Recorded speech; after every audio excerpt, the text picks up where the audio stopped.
My name is Matthew Gavin, and I'm the proud superintendent here in the Rockville Center School District. I'm joined here today by Robert Bartels, my colleague, and our Assistant Superintendent for Finance and Operations. We are pleased to be able to bring you some of the most frequently asked questions about the 23-24 school budget.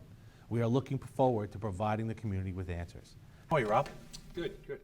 So the first question we've had, this comes up all the time, is what are some of the challenges we have in building the budget?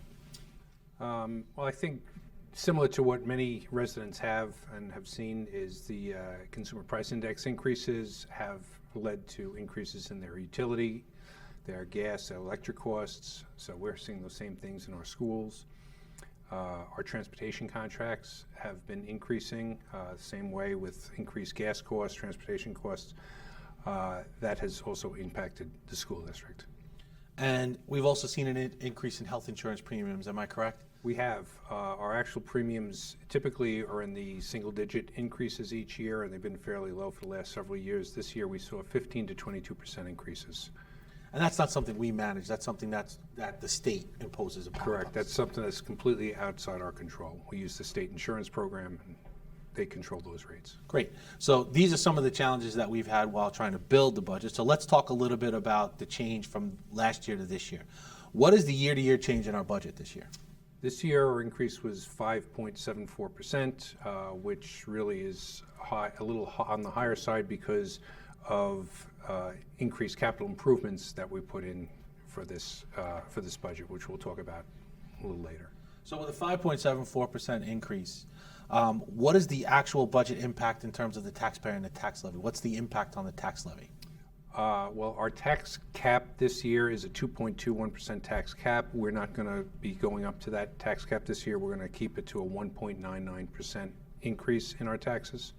I think that's important that the community understand that that's what we've been trying to do, is that we're not trying to max out the levy. We're trying to keep it reasonable and have a minimal increase to the taxpayer. And in the larger context, how do we fall in terms of Nassau County? Well, Newsday had actually done a story a week or two ago. The average increase on Long Island was going to be 2.21% as far as what districts were going to be increasing their taxes. In Rockville Center, that 1.99% will put us in the lower third of school districts in Nassau County and on Long Island. That's great. So how does that tax levy assessment impact a typical homeowner?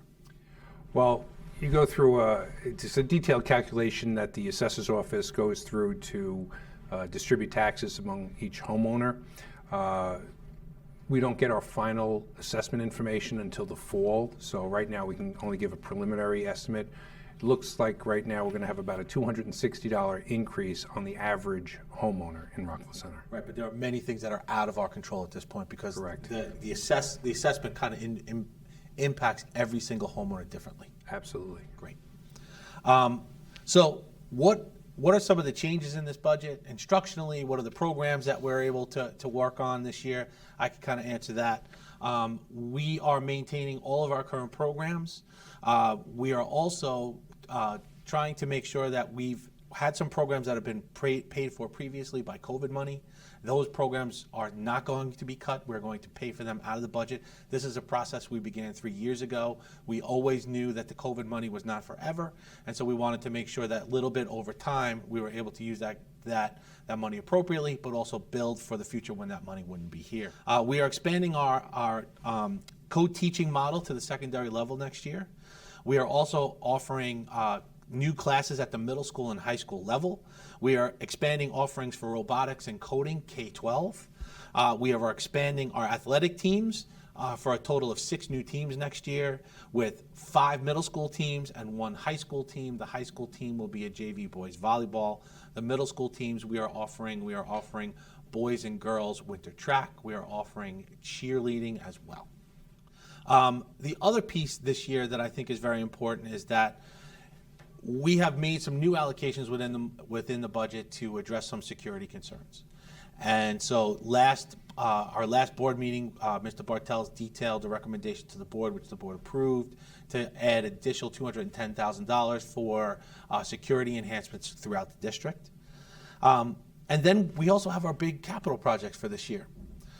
So why don't we talk a little bit, Robert, about how we are using some money from reserves on that and why we think this is a good idea right now.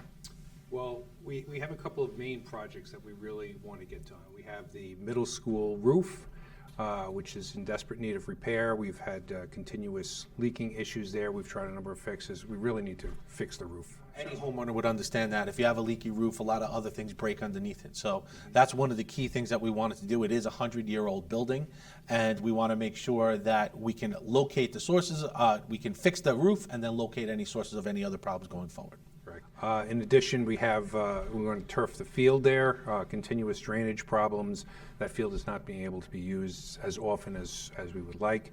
And we need to get better conditions out there. So those two major projects at the middle school, we wanted to get to directly, in addition to a number of different projects at all of our buildings. Sure. So we have additional capital work that always needs to be done every year.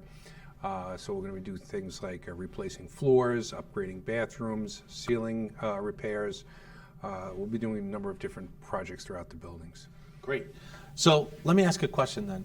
Especially let's going back to the middle school field. The middle school field is a high-use field. We use it all the time, and is negatively impacted by the weather. So if it rains, that field does not drain well, which means we have to, in the past, cancel games, change practices, so on and so forth. So that's something that we want to make sure that our students get access to, and that we have, a well-drained field that can be used all the time right in the center of town. The other component that we wanted to touch on was how are we paying for these projects for this year? Mm-hmm. That's why I had actually mentioned earlier the 5.74% increase. That is a little artificially high. It would normally be about 3.8%. The reason for the difference is the extra money that we're putting into the capital work for this year. How we're doing that is we're using our reserves. Over the last 3 years, through COVID, we've had some fewer expenses. We've had some additional funding that's come in. That combination has allowed us to build some of our reserves. So we're now at a point where we'd like to use those reserves for some major projects in the district. And I think what's important is they need to be one-time use funds. It's not something we can fund for staffing or for ongoing programs because that funding source has to continue to be replenished. What we're using them now for is a one-time use and to get those programs off the ground. So that's what we're planning on doing with those reserves. So our reserves are higher than they've ever been. Yes. Our financial state of our district has never been in better shape. And so we're operating from a very healthy financial perspective when we transfer this money out of reserve, $2.5 million out of reserve to pay for these two projects. Yes. That's great. And I think it's something that the taxpayer should also understand is that these projects do not have an impact on the levy. So there's no impact on the project onto the levy. So correct. Yeah, we wanted to make sure that was very important and to use those reserves so that we would not have to impact the levy for that. So if we didn't do this one-time transfer, what would our budget to budget be for next year? About 3.8%. Great. We want to thank everyone for their support for Rockville Center Schools and for our school district. And we want to let everyone know that the district budget vote and school board election will be held this year, Tuesday, May 16th, from 7 a.m. to 9 p.m. here at Southside High School in the gymnasium. We also had a few questions from other people about can you still register to vote? Yes, you can. People can register to vote through May 11th at the administration building here at Shepherd. Can people use absentee ballots? Yes, but they must be received by the district clerk no later than 5 p.m. on May 16th. Again, we thank everyone for their support, and we look forward to a great end to the school year.